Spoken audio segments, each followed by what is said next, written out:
Hello, this is Sabina at Cross Keys Crafts, and today I would like to show you how I turn the die cuts that I made in yesterday's video into an infinity shaker card. This card is inspired by Sam Calcott, who made a very similar infinity card, but she used acetate, and I'm going to use some vellum today. As you can see, I have already pre-cut my vellum and I have already heat embossed birthday onto it.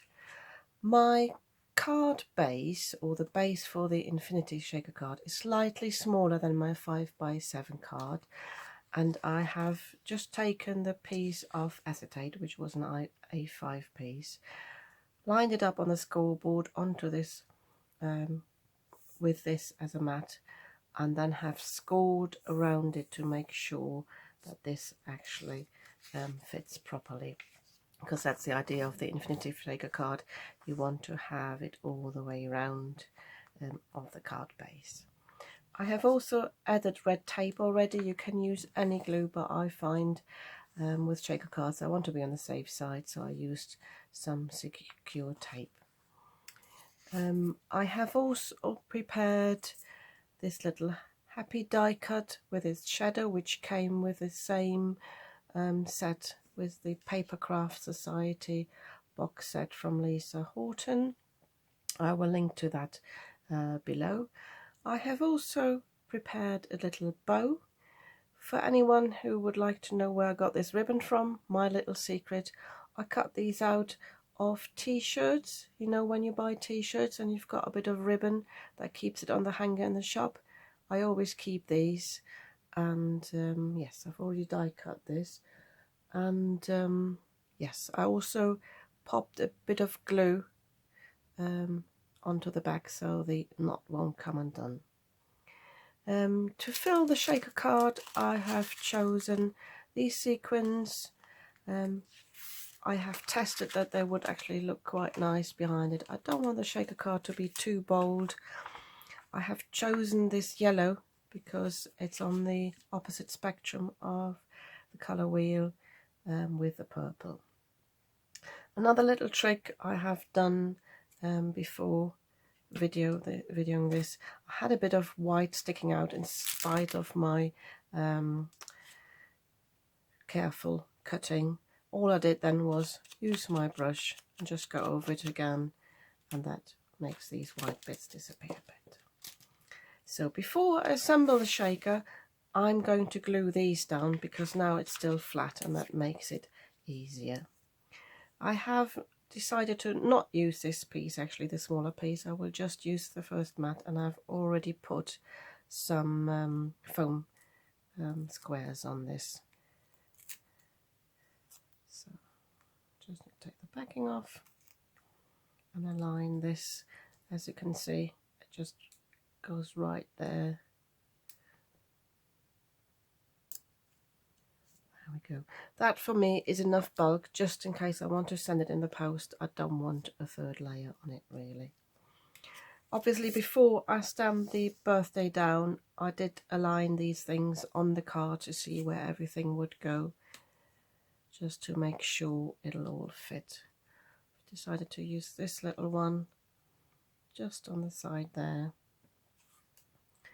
and oh, there's my happy, and that will go here. So should glue these down now. I use my Collal glue. I still find it's the best thing to use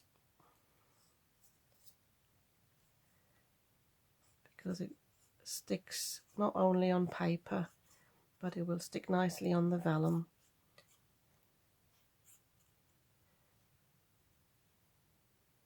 Yeah, I forgot to mention, when you heat emboss on vellum, make sure you use your powder tool, because vellum is a bit more static than normal paper, and use it if you can on a low setting. My heat tool has got 2 settings, so I used the lower one. Make sure you heat it up properly and you move the heat tool around. Don't stay in one place, because then you likely get some warping. You see I've got minimal warping here, but that won't matter by the time I've put the sequins in anyway.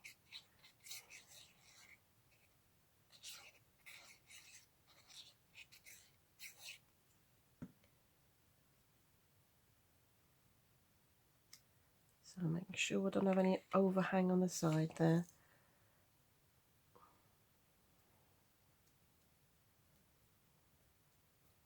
It's another thing I like about the collard glue. Once you press it down, it stays in place quite quickly.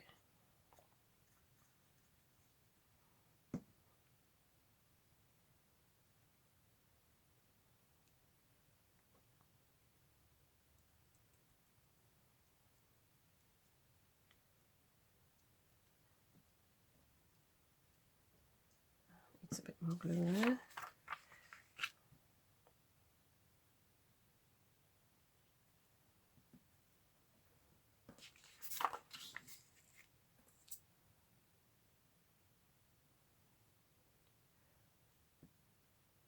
I actually will put this down on foam tape, I think.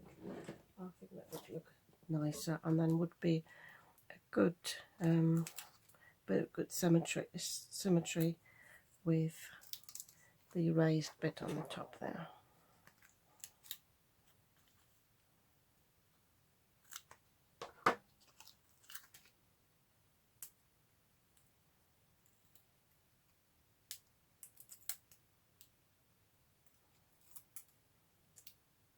Oops.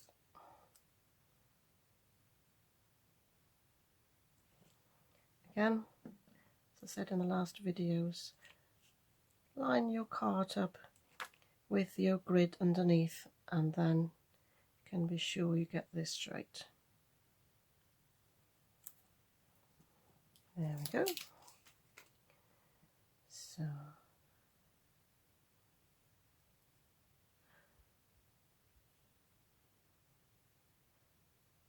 I'll tell you what, I think I'm not going to use this on this card. Originally I thought I would use it, but I think it'll be too much to focus on, so I'll leave the image as it is. So now you need to do is just remove the strips on 3 sides.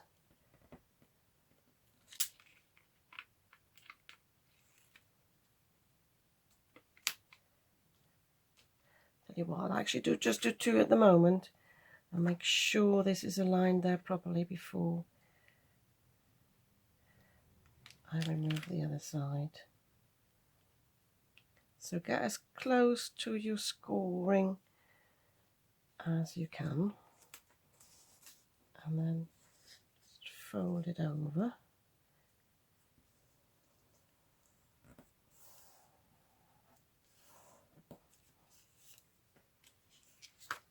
Tell you what I didn't do before, I did not burnish these, so I could have done that, would have made it maybe a bit easier, but it doesn't matter too much.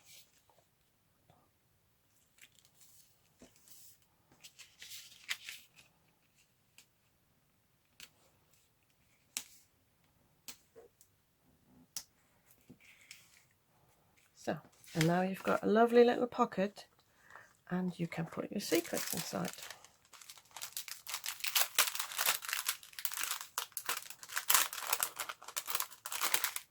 As it's an infinity card, I'm not too bothered if they all sink to the bottom, so I won't put too many in.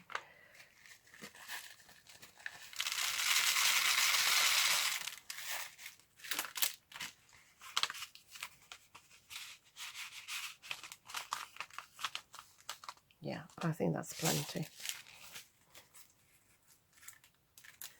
You can of course use darker sequins if you don't like them disappearing on the underneath the vellum, because obviously it's not completely see-through.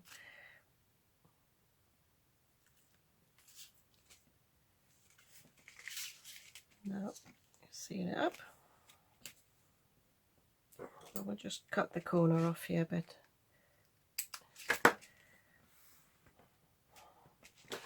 I'm going to do the same down here so it doesn't show on the other side. Just there. And there you go. This can now go onto the card base, and you've got your Infinity Shaker card. I will show you another video where I use more of my die cuts and show you how you can use them differently. Thank you very much for watching. I hope you enjoyed this. If you did, you might want to give me a like, and you might also want to subscribe to my channel. Thank you very much.